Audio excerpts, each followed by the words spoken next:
Salut à toutes et à tous, alors j'espère que vous allez bien. Aujourd'hui je vous retrouve dans cette nouvelle vidéo pour vous faire le vlog de mon 7e mois de grossesse. Donc comme d'habitude, si vous avez vu les autres vlogs, si ce n'est pas le cas je vous les remets juste ici, je vais dispatcher cette vidéo en catégories pour que ce soit plus clair et plus structuré pour vous. Donc pour commencer, je vais parler des symptômes que j'ai eu durant ce 7e mois de grossesse. Donc le mois dernier, je vous avais parlé de douleurs que j'avais dans les côtes qui étaient assez insupportables. Donc pour le coup, j'en ai toujours eu lors du 7e mois, mais je me suis plus ou moins habituée. Donc récemment j'étais à la sage-femme et en fait elle m'a dit que c'était ces petites fesses qui étaient logées au creux de mes côtes. Donc c'est pour ça que ça devait m'appuyer et que j'avais des douleurs. Néanmoins voilà, j'en ai pas forcément tous les jours et je me suis, on va dire, un peu plus habituée. Donc ça passe, mais c'est vrai que c'est assez désagréable et en tout cas il y a certains jours où ça fait vraiment une douleur très très aiguë en fait quand il est vraiment très vif et qu'il bouge beaucoup, voilà, c'est très très dur, mais on s'y fait de toute manière, c'est pour la bonne cause. J'ai aussi toujours des remontées acides. Donc au début du 7e mois c'était de temps en temps, là à la fin du 7e mois c'est quasiment tous les jours. Donc c'est assez compliqué parce que vraiment ça brûle et moi je peux vraiment pas prendre du Gaviscon, je ne supporte pas ça. Donc je prends toujours ma petite technique du verre de lait frais et aussi surtout je me couche sur la gauche. Puisque en fait par rapport à l'estomac, en fait l'estomac c'est pas une boule tout simplement, c'est un tube et vous avez un côté qui est plus profond on va dire que l'autre. Si vous vous mettez à droite, vous avez plus de chances en fait que les remontées acides se créent et reviennent, plutôt que sur la gauche ça stagne plus au fond et du coup vous avez moins de chance. Je sais c'est pas très glamour mais en tout cas moi ça me soulage, donc je tenais à partager cette petite info avec vous. Sinon durant ce 7e mois, donc j'ai vraiment beaucoup envie d'aller faire pipi. Donc ça y est, le poids de bébé commence vraiment à peser sur la vessie, sachant qu'en plus du coup sa tête est carrément posée dessus et dès qu'il bouge en fait ça stimule vraiment. Donc voilà, c'est pareil, c'était assez présent au début de grossesse. Ça s'était calmé en milieu et là lors du 3e trimestre ça revient, mais bon ça va, c'est pas grand chose on va dire, surtout on va dire par rapport aux douleurs dans les côtes et aux remontées acides. J'espère que la luminosité ça ira puisqu'en fait c'est la fin de journée et du coup le soleil commence vraiment à se coucher très tôt, donc désolée si c'est un peu sombre. Sinon en ce 7e mois je suis clairement très essoufflée, je ne peux plus faire 2 ou 3 choses en même temps. Par exemple j'ai beaucoup de mal à parler et manger, ou même vous savez de manger un petit truc, papoter et faire quelque chose en même temps, ça c'est plus possible. Il faut que je choisisse quoi faire en premier parce que clairement j'ai plus du tout le souffle pour faire ça. D'un autre côté ça m'étonne pas puisque vu qu'il est au niveau de mes côtes il appuie clairement sur mes poumons. Mais voilà, ça c'est vrai que j'avais de la chance parce que je me suis dit je vais peut-être y échapper et non pas du tout, ça a vraiment fini par voilà, tomber sur moi. Sinon ce que je peux vraiment noter comme symptôme pour ce 7e mois de grossesse, c'est que j'ai vraiment du mal à bouger. Surtout de passer de la station allongée à la station assise ou même debout. C'est vrai que du coup il faut s'élancer un petit peu pour arriver à lever le haut de son corps, et voilà le matin ou même dans la nuit quand j'ai besoin d'aller aux toilettes, se redresser c'est très compliqué, donc il y a des fois je tends la main à mon homme pour qu'il m'aide parce que ça devient difficile. Surtout qu'en plus, là ça va un petit peu mieux, mais au niveau du début du 7e mois, j'étais vraiment très fatiguée parce que j'avais beaucoup de mal à dormir. Donc au jour d'aujourd'hui, je suis très fatiguée, mais par contre je dors beaucoup. Donc en fait, je suis contente parce que j'arrive vraiment à récupérer de cette fatigue accumulée d'il y a quelques jours. Mais voilà, en tout cas c'est vraiment quelque chose qui revient, ça c'est la fatigue intense, j'ai besoin de beaucoup dormir. Donc il y a des jours où c'est possible, d'autres jours où ça ne l'est pas, mais bon voilà, en temps normal j'arrive quand même à me reposer suffisamment pour être en forme la journée. Et je voulais aussi vous parler de quelque chose, mince, qu'est-ce que c'était ? Il me semble que j'avais un autre symptôme à vous partager, mais là, je ne me souviens plus. Peut-être la perte de mémoire d'ailleurs. Ça, c'est pas faux. C'est vrai que je pense de plus en plus voilà, à l'arrivée de bébé. Ah! Il y a aussi ça d'ailleurs, je voulais vous parler. C'est pas vraiment un symptôme en tant que tel, mais c'est vrai que voilà, je pense de plus en plus à faire les valises, donc celle la mienne, celle de bébé, etc., celle de papa. De toute manière, je pense que je vous ferai toutes les vidéos concernant ce sujet. Mais du coup, c'est vrai que voilà, ça trotte dans la tête, ou même l'accouchement, voilà, je commence à stresser un peu. Voilà, alors que je pensais que ça allait arriver bien plus tard, et en fait non, ça y est, je commence déjà un petit peu stressée. Et du coup voilà, je perds un petit peu la mémoire sur certaines choses. Néanmoins j'ai un super agenda d'ailleurs que je vous ai montré dans mes favoris du moment. C'est pareil, je vous remets la vidéo juste ici si vous ne l'avez pas vue, puisqu'il me permet vraiment d'organiser toutes mes tâches, mes journées, on va dire comme il se doit quand je dois faire des choses très importantes. Donc voilà pour tout ce qu'il en est au niveau de mes symptômes de ce 7e mois. De toute manière si j'ai oublié quelque chose, je vous le redirai dans le vlog du 8e mois.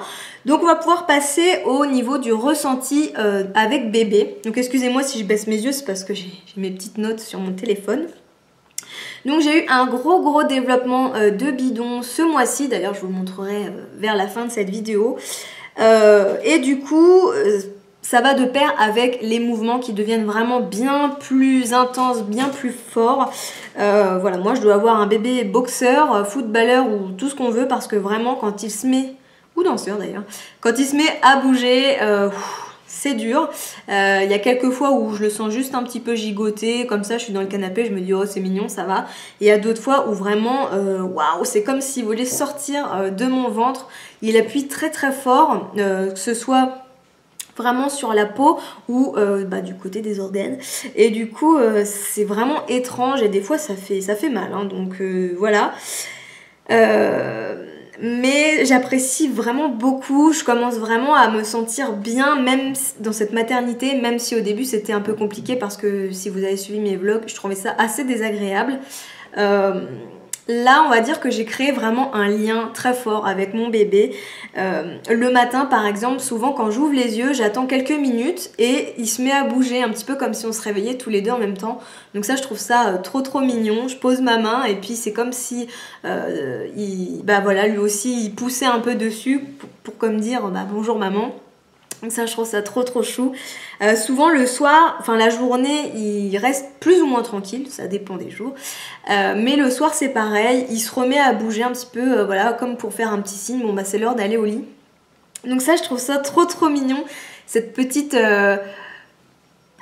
comment dire, ce petit lien qu'on peut voilà, créer dès à présent avec son bébé. Je trouve ça magique. Je pense que c'est pas forcément le cas pour toutes les mamans. Il y a des mamans qui sentent plus ou moins leur bébé, mais voilà, moi c'est vraiment des petites choses que j'ai notées. Vraiment ce sentiment de lien qui se crée avec mon bébé et franchement j'adore ça. Je suis de plus en plus pressée de l'avoir près de moi. Il y a même des fois où j'ai ce sentiment qui me manque, que j'ai envie de lui faire un câlin, qu'il soit là près de moi. Donc voilà, j'ai quand même hâte, même si tout le monde dit profite.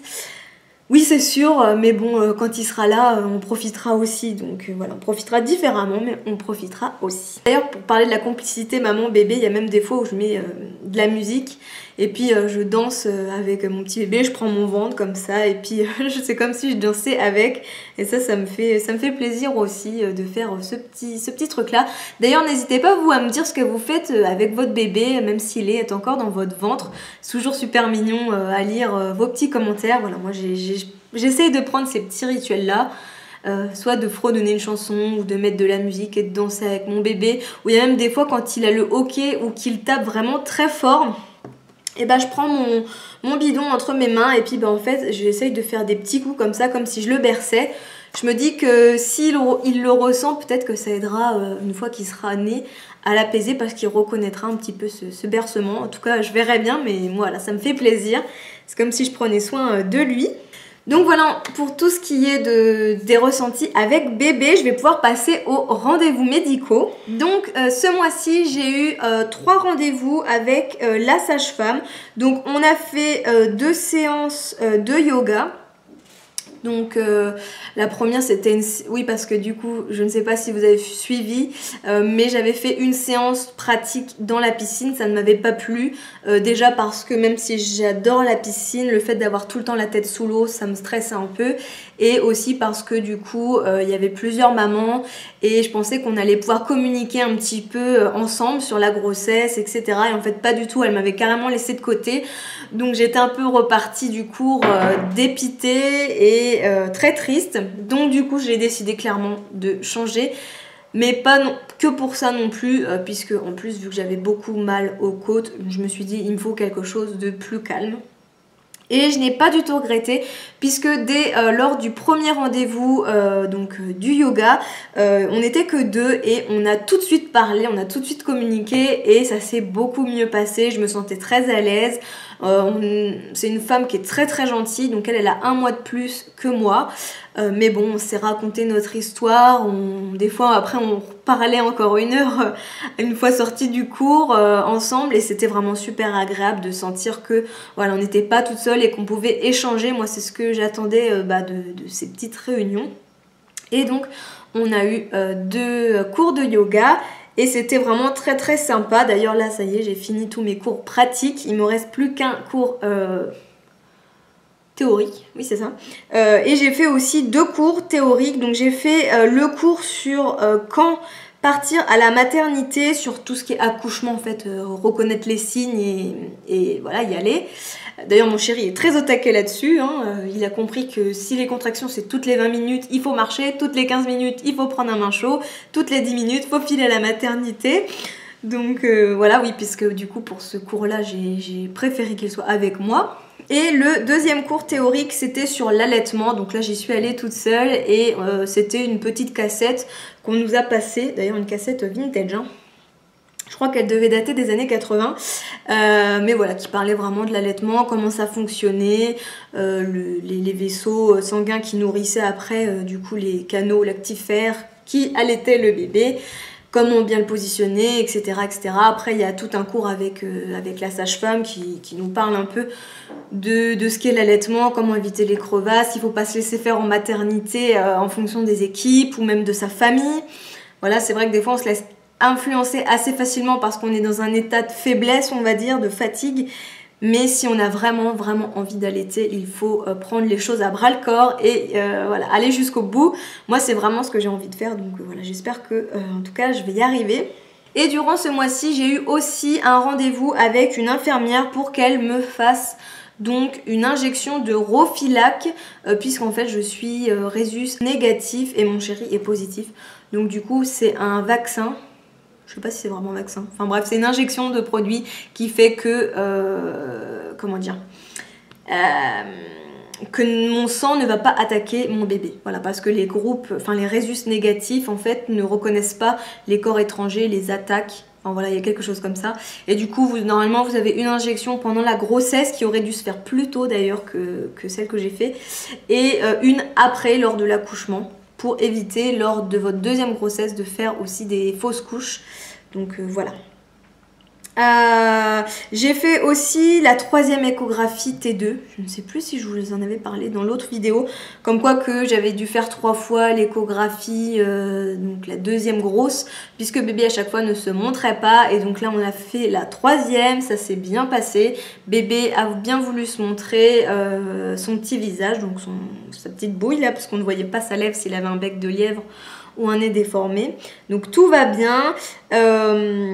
Je ne sais pas, j'y suis allée à 28 semaines de grossesse et mon bébé faisait environ 1,2 kg pour 38 cm. Donc elle m'a dit que c'était bien, qu'il avait rattrapé un petit peu son petit retard et que mon col était long et fermé et il se positionne à droite de mon ventre, la tête en bas, les fesses sous les côtes. Voilà, mais en tout cas elle m'a dit que tout allait bien, donc voilà, je suis repartie rassurée. Donc voilà pour tout ce qui est de mes rendez-vous médicaux. Donc j'ai fini voilà, avec tout ça je vais pouvoir vous montrer mes achats puis après l'évolution de mon bidon.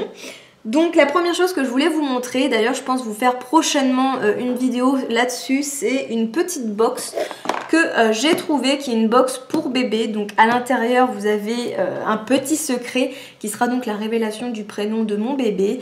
Donc lors de cette vidéo du coup vous saurez comment il s'appelle. Donc si vous êtes curieuse, je vous laisserai scruter ma chaîne pour découvrir son petit prénom. Mais là je pense que ça sera pas tout de suite après cette vidéo parce qu'il commence vraiment à faire sombre. D'ailleurs j'espère que vous me voyez toujours. J'ai mis des éclairages mais c'est pas forcément ce qui est le top, hein. Je préfère la lumière naturelle. Mais bon, on fait avec. Ce mois-ci j'ai fait pas mal d'achats puisque je souhaite tout simplement finir au plus vite tout ce qui les fournitures on va dire pour la maternité. Parce que voilà, moi il faut que la valise elle soit bouclée dans un coin à l'entrée ou dans la chambre de mon bébé pour que quand il faut partir tout est ok et que je ne stresse pas. Donc le premier achat que j'ai fait, celui-ci c'est à Carrefour et c'est un mouche bébé double protection. Donc ça ils en demandaient pas forcément un sur la liste de maternité, néanmoins je tenais quand même à en avoir un à la maison puisque comment dire, on va être dans la saison de l'hiver, donc j'espère que je n'aurai pas à m'en servir puisque ça voudrait dire qu'il serait en bonne santé. Néanmoins il vaut quand même toujours mieux avoir le matériel avant d'en avoir besoin au cas où. Je l'ai pris avec double protection puisque voilà, ça dégoûte un peu mon chéri de devoir aspirer la morve de son fils, mais bon hein, quand il faut il faut.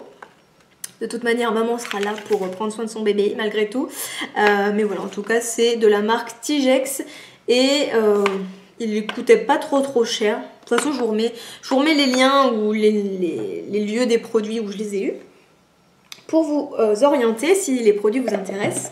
Sur Amazon j'ai fait une petite commande pour m'acheter donc les coquilles d'allaitement de la marque Avent puisque c'est celle qui était recommandée sur la liste de la maternité, mais c'est aussi celle où je n'en entends que du bien. Donc ça coûte un petit peu cher je crois.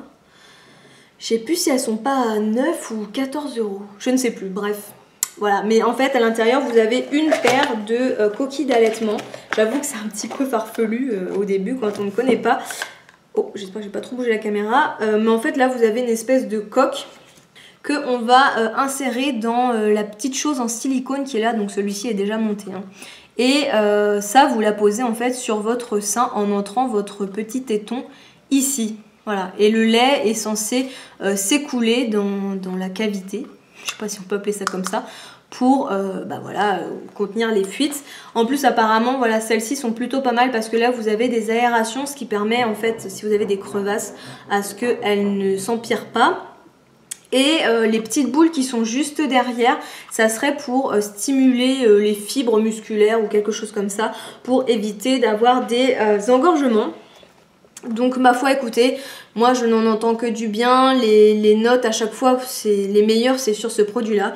Et c'était les produits qui étaient sur la liste, donc voilà. Ma foi j'ai pris cela, on verra bien de toute façon, je vous en donnerai plus de nouvelles lorsque j'aurai commencé mon allaitement et puis...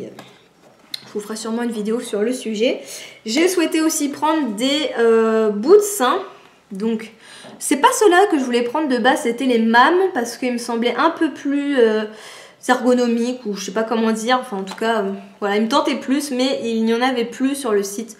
Donc, ma foi, j'ai pris les Avent. Je suis restée dans la même lignée, la marque. Je me suis dit que si les coquilles d'allaitement étaient bien, les bouts de sein devraient être bien. Donc, pareil, je vous en dirai un petit peu plus de nouvelles quand je les aurai testés.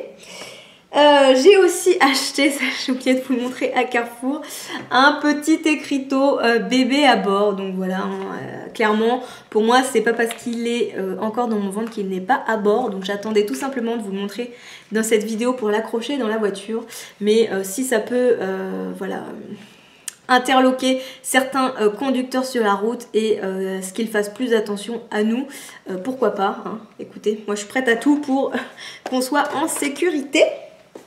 J'ai aussi pris du coup sur le site Amazon le kit trousse hygiène qu'il demandait. Donc j'ai pris la trousse de la marque Tony Tipi. Dedans vous avez 9 articles dont un mouche bébé mais manuel. Pas... enfin pas... Si, enfin voilà, manuel et pas avec la bouche quoi. Vous avez aussi une paire de ciseaux, un thermomètre, des petites limes. Vous avez un coupe-ongle, une brosse, un peigne et une autre petite brosse mais je sais pas à quoi elle sert. Je sais pas à quoi elle sert celle-là. Donc si vous savez, dites-moi, je ne sais pas. Je ne sais pas à quoi ça sert. Donc voilà, il me semble que c'est la trousse qui est le moins cher sur le site. Et bah écoutez, ma foi, elle est plutôt pas mal. Elle est simple, elle est noire, basique. Il y a un petit peu tout ce qui est nécessaire pour la toilette de bébé. Donc la trousse est noire, toute simple. Et voilà, vous avez les petits produits à l'intérieur. Vous voyez, c'est ça là. Je sais pas à quoi ça sert ce truc-là. Mais voilà, si vous l'avez déjà, n'hésitez pas à me dire ce que vous en avez pensé. Moi, ça me paraît correct. Voilà, j'ai pas vraiment d'avis du coup sur le sujet pour le moment, mais les produits m'ont l'air bien.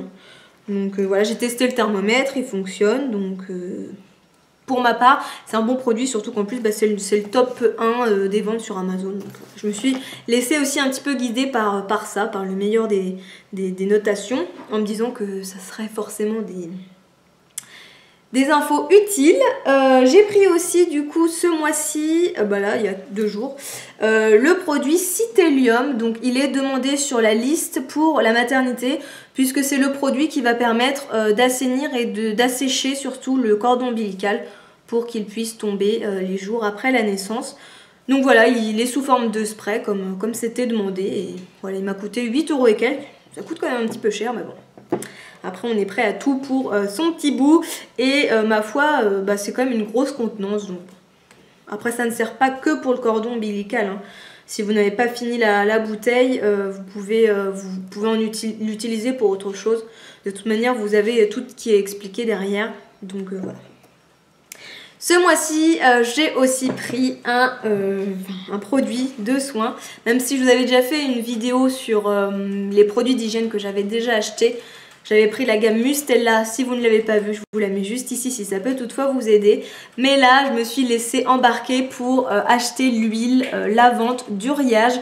Tout simplement parce que sur YouTube, je n'en entends que du bien, comme quoi qu'elle est vraiment super, qu'elle laisse la peau des bébés super douce, qu'elle sent bon, qu'elle est pratique avec le flacon pompe, etc. etc. Il me semble que c'est Crystal Makeup qui en a parlé dernièrement.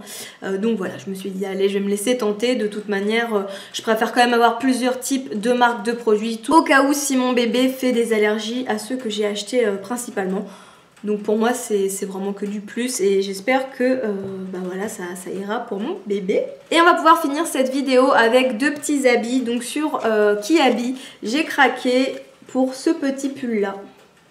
Donc je le trouve vraiment trop mimi. C'est un pull taille 1 mois, puisqu'en fait j'aimerais bien qu'il ait une petite tenue au moins pour sortir.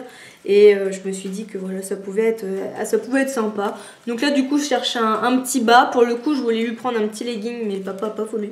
Donc il va falloir que je trouve un petit pantalon qui aille avec. Mais je le trouve trop mignon avec sa petite tête de nounours. Et là derrière vous avez les petites manches aussi qui sont comme ça. Vous avez des petites pressions sur le côté pour vous aider à passer la tête de bébé, hein, puisqu'on sait que c'est un peu critique les premiers jours. Mais voilà, je le trouve trop mignon, il est bien moumouté.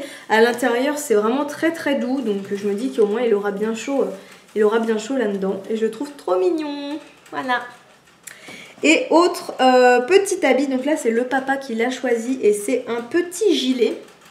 Donc là cette fois-ci, lui, il l'a pris en 3 mois. Bah, de toute façon il n'y avait pas taille en dessous, donc en fait il a pris la première taille. Et c'est un petit gilet zip qui est ultra fourré. Donc autant vous dire qu'il aura super bien chaud à l'intérieur quoi. Vraiment il est gris anthracite. Ah oui, je vous ai pas dit, le petit pull a coûté 10 €. Et là celui-là il est à 18 €, mais nous on a profité d'une promo, il y avait moins 40% dessus. Donc voilà, franchement, en fait, à l'extérieur, c'est effet laine, tricot. Et à l'intérieur, c'est effet moumoute, truc de mouton, quoi. Donc moi, je trouve que franchement, ce gilet est super bien. Surtout qu'en plus, de toute manière, les bébés, on les couvre relativement assez longtemps. Et que là, vu que c'est du 3 mois, même en mars, avril, même après, en mai... il fait pas spécialement beau, donc même si on le ferme pas ou même si voilà on le met seul sans manteau, ça sera très bien. Au moins il sera très, bien au chaud là-dedans. Donc voilà, c'est tout ce qui compte. En tout cas moi j'ai vraiment bien aimé, le papa a bien choisi. Donc voilà pour tout ce qui est achat. Je vais pouvoir vous montrer mon bidou du coup. Alors, je ne sais pas si ça va passer. Hop. Je ne sais pas si vous verrez bien, mais il a quand même relativement bien poussé. Hein. Il a bien poussé, Pépère. Donc là, le devant. Et là, le profil. Oui, donc ça, c'est un paréo. Hein. Je me mets à l'aise quand je filme. Hein. mais voilà. Ça, c'est la taille du bedon. Donc bon, ça reste encore plus raisonnable que certaines femmes, bien entendu. J'ai pas un très très gros ventre. Mais bon, ma foi, ce n'est pas grave. D'ailleurs, en plus, quand la sage-femme m'a auscultée, elle m'a dit que j'avais une jolie peau. Donc je suis très contente, ça veut dire que je l'entretiens relativement bien. Je pense que, enfin, si ça vous intéresse, hein, n'hésitez pas à me dire, je sais pas, soit avec un pouce ou en commentaire, si vous avez envie que je vous fasse une vidéo complète sur tous les produits que j'utilise spécialement pour éviter d'avoir des vergetures. Je pense que ça pourrait être intéressant. De la douche jusque voilà, aux soins, utilisés de temps en temps jusqu'aux soins utilisés quotidiennement. Donc voilà, puisque moi je n'ai vraiment pas beaucoup de vergetures. Hélas, je ne peux pas vous montrer mon ventre comme ça. Déjà parce que je suis relativement pudique. Mais aussi parce que mon chéri n'est pas vraiment d'accord pour que je montre un bout de ma peau comme ça sur internet. Donc voilà, excusez-moi. Mais en tout cas, croyez-moi, je n'ai vraiment pas beaucoup de vergetures. Je crois que je dois avoir une qui est un petit peu plus longue et 3 petits points répartis en bas du bidou, mais c'est tout. Donc je trouve que c'est plutôt pas mal, je m'attendais à pire, donc je suis très contente. Donc voilà, bah écoutez, j'ai fini cette vidéo, d'ailleurs heureusement parce que ça y est, la nuit commence à tomber, j'espère vraiment que la qualité d'image sera pas trop mauvaise. En tout cas, ça m'a vraiment fait très plaisir de vous parler bah voilà, de ce 7e mois de grossesse. Si vous avez des anecdotes ou des petites choses à me dire, surtout n'hésitez pas, j'adore lire vos commentaires, même si je prends un petit peu de temps à répondre, puisque bah, j'ai aussi pas mal de choses à préparer, vous vous en doutez bien. Mais voilà, ça me fait toujours très plaisir. Si vous voulez me retrouver sur Instagram ou sur Facebook, vous avez tous les liens qui sont dans la barre d'infos. Et puis voilà, écoutez, j'espère que cette vidéo vous aura plu. C'est toujours un grand plaisir de vous filmer tout ça. Et je voulais aussi vous remercier d'être chaque jour plus nombreuses, surtout je pense, à me rejoindre partout sur Instagram, Facebook ou sur YouTube. Voilà. Donc écoutez, je vous fais plein de gros bisous et je vous dis à bientôt pour la prochaine vidéo. Ciao ciao!